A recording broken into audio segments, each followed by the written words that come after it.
గోషామహల్లో అభివృద్ధి ఉందా? ఉంటే ఏం జరుగుతా ఉంది అసలు అక్కడ? గత 15 సంవత్సరాల నుంచి అభివృద్ధి అనేది లేదు, కుంటుపడింది. కారణం ఏంటంటే అక్కడ ఉన్న ఎమ్మెల్యే యొక్క అసమర్థత. ఆ ఎన్నికల కంటే ముందు మీ మీద కుట్రలు జరిగి మిమ్మల్ని జైలుకి పంపడానికి అవన్నీ కూడా సోషల్ మీడియాలో వార్తలు అవన్నీ అసలు ఏం జరిగింది అసలు? మీ అధినేత ఉన్నాడు కదా, ఇదే స్టూడియోలో నా మీద కుట్ర జరిగింది. ఓకే, ఇదే స్టూడియోలో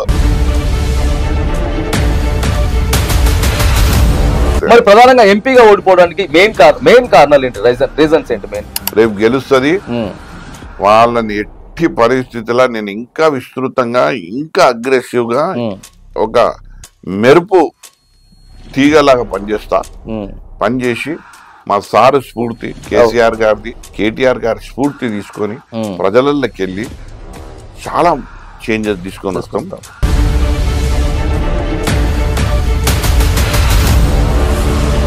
కేసీఆర్ ఆనవాళ్ళే లేకుండా చేస్తా అని చెప్పేసి అంటాడు రేవంత్ రెడ్డి. అట్లనే ఆ ప్రశ్నలనే కేసీఆర్ గొప్పతనం ఉంది. ఆనవాళ్ళు ఎప్పుడు నిర్మాణం అయితే ఏదో అభివృద్ధి చేసి ఒక చరిత్ర సృష్టించినప్పుడే ఆనవాళ్ళు వస్తాయి. ఆ ఆనవాళ్ళని తీస్తున్నావు అంటే తీయకు, నీ గీతను పెద్ద చేసుకో. ఉన్న గీత మాది గీత ఉంది, నీ గీత పెద్ద చేయాలి కానీ దాని గీతనే దుడిపేస్తా అంటే నీతో సాధ్యం కాదు.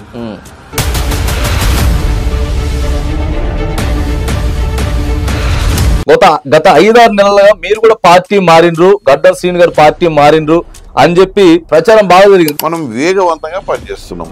ఈయనను అడ్డుకోవాలి ఎట్లా? ఏంటి అసలు సీనన్న భవిష్యత్ కార్యాచరణ ఏంటి? ఇంకా గడ్డం సీనన్న ఎట్లా చూడబోతా ఉన్నాం? అన్న భవిష్యత్తులో ఎలా ముందుకు పోతా ఉన్నాడు? ఎట్లుందంటే అదేమంటారు, కూసునోనికి గెలికినట్టు. మంచిగా నేను పని చేసుకుంటూ పోతే ఒకడు అంటాడు నువ్వు గండ్ల పోయినావు, ఒకడు అంటాడు ఇలా.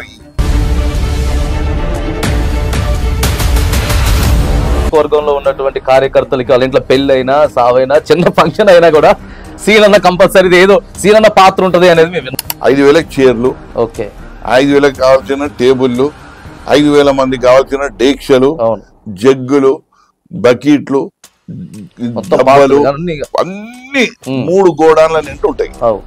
అది నాది ఒక్క రోజు కూడా మా ఇంట్లో ఉండేవి.